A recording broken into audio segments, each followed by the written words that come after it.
Hello and welcome to our brand new non-league goal show. Plenty of action for you on the way. And I'm delighted to say that Frank Wilson is here to cast his eye over things.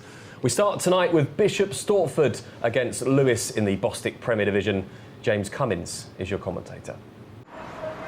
Going to be Kitcher here to take this goal kick. Upfield it goes, he'll try and find his man.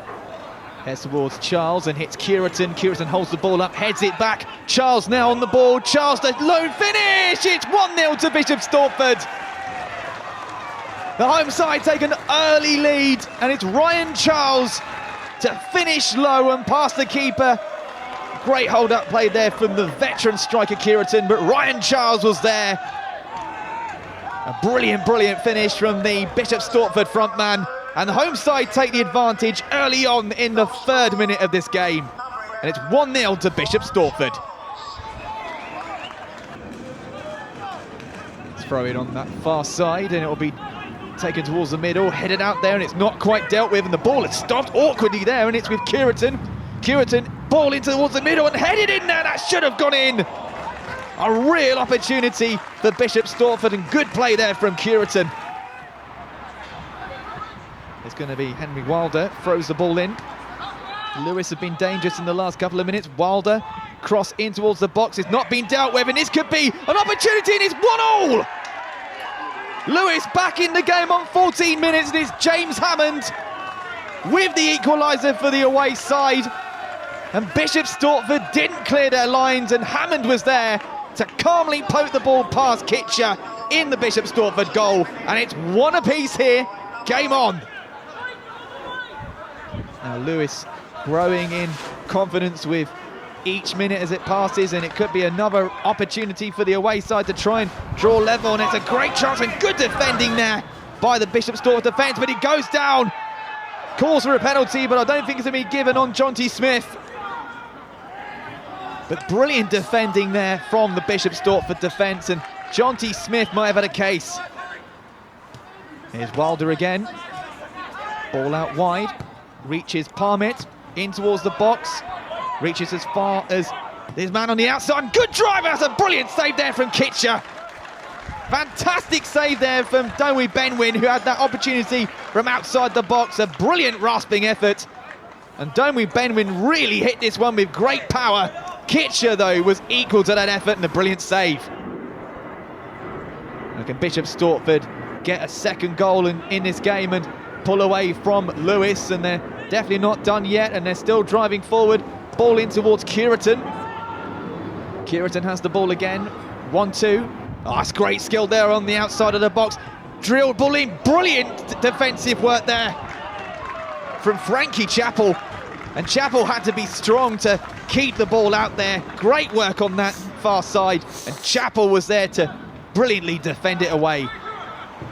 Corner drilled in towards the box, and it's punched out. Reaches Carshalton. Good save. Brilliant save there from Lewis Carey. And Jamie Carshalton used all of his experience. Great rasping shot. Brilliant save there from Lewis's keeper. And Kitcher kicks the ball towards the middle of the park, and it's headed back in again. It's going to be with Jonty Smith, and that's fouled there, and I'm not too sure if there's going to be a booking in that respect. Didn't look too good from here, and they've got to be very careful with how they play the next part of this game. It looked like it was Omar Lawson, in fact. Parmet with the ball, headed in, and that's a good save there. Maybe not, and it's the second goal of the game. And it's Frankie Chappell with the goal. The away fans are pleased, and that set piece leads to the second goal. Great save from Kitcher, but he couldn't keep out Chappell. Chappell had an easy touch to make it 2-1. Lewis looking dangerous again, but it would be a simple ball by the Bishop Stortford defender. And oh dear, that looked to me like it was a back pass. And the referee has given an indirect free kick, and it was Sam Robbins in all kinds of trouble. Just the slightest of touches, and Kitcher unfortunately grabbed hold of it. Indirect free kick. Chance opportunity, good defending. And Robbins makes up for his earlier error. So Frank, a really entertaining game from two teams that have been doing well recently. Lewis got the win, but it was Bishop Stortford that took the lead. Yeah, it was, and it was an early goal in the game, Ben, which is always a huge confidence lift for the team that scores it. Direct from a goal kick, second ball gets read well in midfield, and then we see that man, Jamie Curiton, with the nous to play the centre forward through. Ryan Charles finishes coolly, and it was a great goal. Yeah, we've mentioned Jamie Curiton quite a few times in recent weeks on various shows and proving, again, more to his game than just scoring goals. Yeah, definitely. I mean, he's been in the headlines, hasn't he, for his goal-scoring ratio so far this season, but it's not just goals that he scores, as we saw there from the clip. He's pivotal in the way that the team plays, and he's a key assist maker as well. They weren't in the lead for long. Lewis got back into the game, and it was an impressive move from them as well. Yeah, it was. And Lewis grew into the game. There was plenty of chances for both sides early on. And this was a good example of Lewis in terms of working the ball into wide areas, reading the knockdown well. And I was really impressed with the midfielder's finish there. I mean, I thought it was really cool, really calm, really composed. Lots of players in those situations snatch at the chance, but he was cool, calm and collected, off the sidestep and into the far corner. Great goal. Let's take a look at Lewis's winning goal and a little bit of good fortune to get the free kick in the first place. Possibly. At first glimpse, I wasn't 100% sure it was a foul. Watching it back again, I thought that there may have been an argument there for whether the defender touches the ball or not. Inevitably, the free kick gets given, and then it's just a question of whether or not the goalkeeper should first of all come and claim the ball, because I thought the cross was quite deep. But it's a great header there, and it's a great initial save. Midfielder's first to the ball there, and he knocked it in the net. And I know it's a goal show, but this was certainly a game that showed great defending as well. We've got a few examples of that. Yeah, I mean, I was really, really impressed with both sides defending on the night. How the scoreline was only maintained at 2-1 is beyond me. There were some fantastic examples of crucial defending. You see from this one here, you're asking your centre-back to be big, to be commanding. He stands tall, he wins the ball there, and again, it was a great example of one-on-one defending. Again, here in the opposition's box, last-ditch tackle means that the striker doesn't get a shot away on goal there, and it was another great example of key defending in key moments. And we should say as well that Lewis promoted last season, and both promoted sides with Carshalton that came up from the Bostik South doing well and holding their own in the division, more than holding their own. Yeah, definitely. And I think that some of the examples that we're seeing tonight in terms of not just goals scored but defending examples are the key reasons why both sides are doing well at the moment. You've got to be good at both ends and both departments of the pitch. And what we've seen from tonight's game is two teams that are excellent in the back four and the defensive areas. I'm sure we'll hear plenty more about Lewis and Bishop Stortford as the season goes on. Plenty more goals for you as well from around the Bostik Premier Division. In this Bostik Premier League tie, it only needed one moment and one man to step up for the occasion.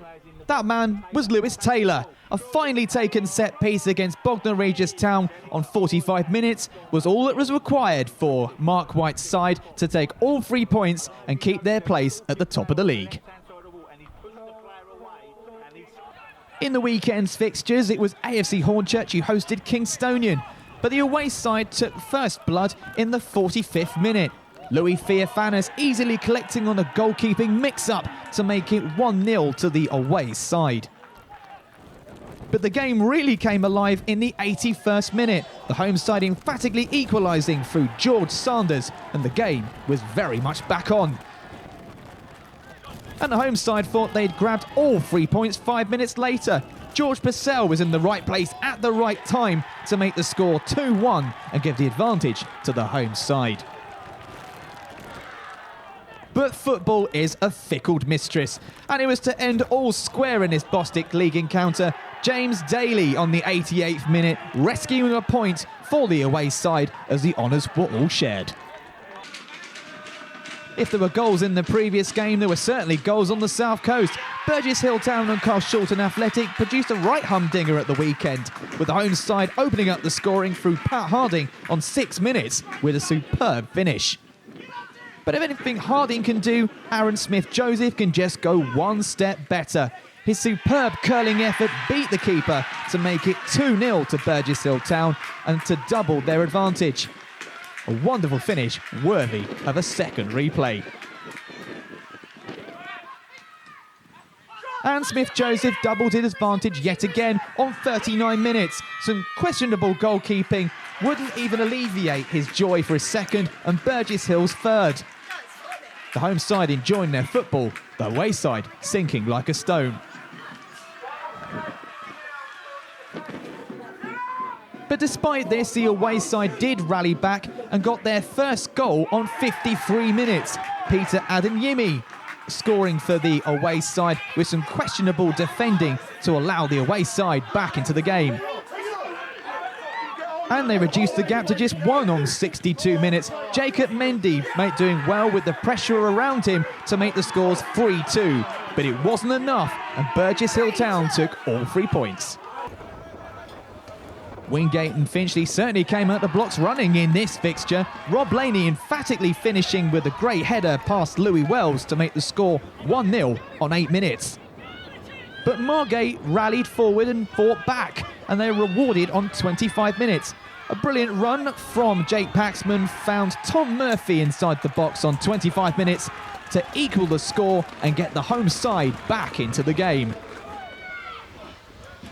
And they were rewarded once again on 59 minutes when they scored their second. With some patient build-up play and some rather resolute defending from the away side, it eventually fell to Ben Swift to double Margate's score and to put them in front. It seemed like the South Coast side were heading for all 3 points.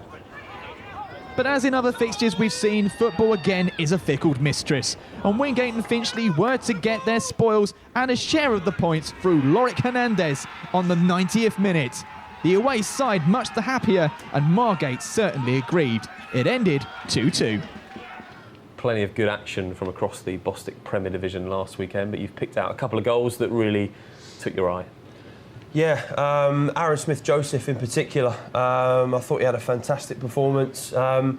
Shows great quality here to cut inside. I want to argue about the defending now. I want to say the left-back needs to read that a little bit better, knowing that he's a left-footed player cutting in on his stronger foot. He doesn't in this example, and if you watch it closely here, he gets a clean strike away, but the defender does get the last defining touch, and it takes a deflection over the goalkeeper and ends up in the back of the net. You can send us your goals on the Non-League Goals Show. All you need to do is email goals@botn.tv. We can even let you know how you can transfer them across if you haven't got the means to do so. Just get in touch with us, goals@botn.tv. A couple of other games to show you goals from tonight. We're going to start our roundup with Heybridge Swifts as they took on Tilbury in the Bostik North Division. Corner to the visitors, who've certainly made their presence felt so far. In comes the ball, needs to be cleared away. It's not, and it's headed down, and it's going to be the first goal of the game for Tilbury this afternoon. Off the head of Thomas Barton. The ball came in and it wasn't dealt with. I think it flicked off Price on the way in. And it's 1-0 to Tilbury. Really disappointing for Swifts. Plenty on the line as well. And you have to say, perhaps Haig should have done better to keep it out. But it is 1-0 to Tilbury.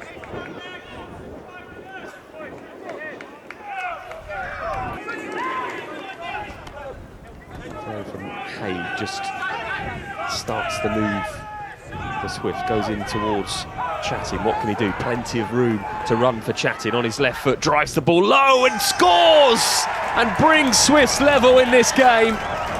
Fantastic finish from Harrison Chattin. We really have come to expect that from him. Picked the ball up in the middle of the pitch and he had too much room. Still a lot to do, and drove the ball low beyond the keeper. So many red shirts around him. Sublime effort right into the corner. Keeper no chance, and Swifts are back on level terms. And Swifts come forward again now. Lovely touch, ball tipped over, and it's going to be the second goal. It's not going to matter because Swifts do get themselves in front. Lovely finish from Geordie Mongoy. Just flicked the ball over the keeper. It is 2-1, neat little finish into the corner. Only one goal separated these two sides, and it fell to Saltdean United. Will Berry scoring with an emphatic header, and that was enough for all 3 points as it finished 1-0.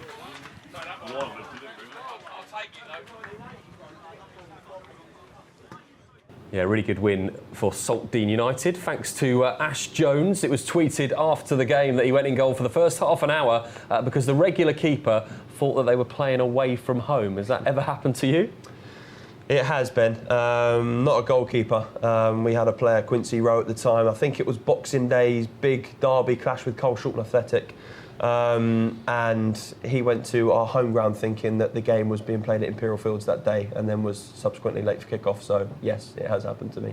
So there we go. If you're the Saltdean United keeper, don't worry, it does happen around the leagues. Plenty more action for you again next week. Don't forget to send your goals into goals@botn.tv and we'll get them on to next week's show. My thanks to Frank Wilson, and we'll see you all again next week.